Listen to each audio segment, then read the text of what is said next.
Hey everyone, meet Derek. Derek is a historic preservationist. A historic preservationist helps to preserve and protect important buildings, places, and sites that tell the story of the American people. Without historic preservationists, many historic sites would be in danger of being torn down or destroyed. While historic preservationists cannot save everything historic, they have helped people everywhere learn how to protect their history.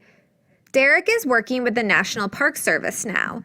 The National Park Service is an organization that protects historic sites and national parks.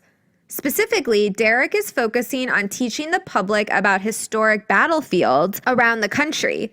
Right now, Derek is designing a new website for the National Park Service. The website will be called Exploring Battlefields and will have videos, articles, and photographs of battlefields that kids can look through. The website's goal is to teach kids why it is important to protect places where history was made. So far, Derek has designed the homepage of the website. Kids will be able to click on locations of different historic battle sites when they want to learn about it. For example, they can click on battlefields that are in Alaska or Illinois.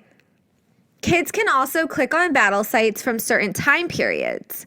Today, Derek is designing the website page that will teach about the American Civil War. This war was fought between northern and southern states.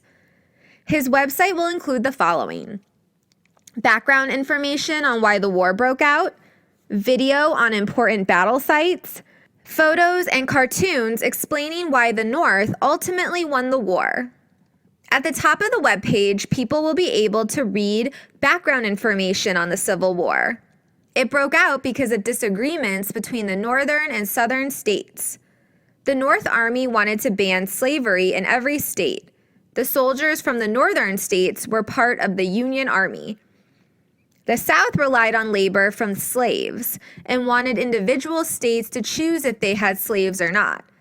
The soldiers from the southern states who were fighting against the Union were part of the Confederate Army. When people scroll down the page, they will be able to watch videos to learn about different battlefields. First, people can watch a video of Fort Sumter. Fort Sumter was an important battle because it was the first one fought between the North and South in 1861. This battle began after the fort was attacked by Confederate soldiers. The Union soldiers who were defending the fort eventually lost to the Confederate attack. Then they can watch a video on an important battlefield in Virginia. The battle they watch is the Battle of the Wilderness, which happened in 1864. This battle was fought in the wilderness of Spotsylvania, Virginia. Because this battle was fought in the wilderness, none of the soldiers could navigate through the forest. As a result, neither side won.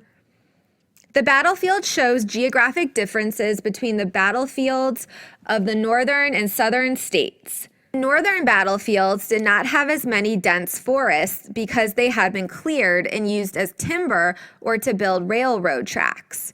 On the other hand, southern battlefields were much more forested. Lastly, students can look at photographs and cartoons that explain why the North ultimately won the war. The North had an advantage over the South because it had more industry and had more factories. For example, the North manufactured more weapons to be used on the front lines. The North also developed new types of technology that helped them communicate. For example, soldiers in the North used the telegraph, which was an invention that allowed people to communicate across electric wires. The industrial growth was not the same in the southern states.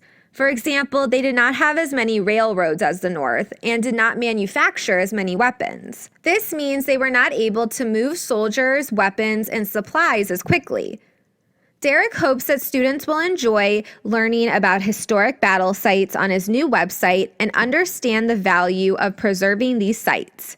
Now it's your turn to think like a historic preservationist and go on an adventure.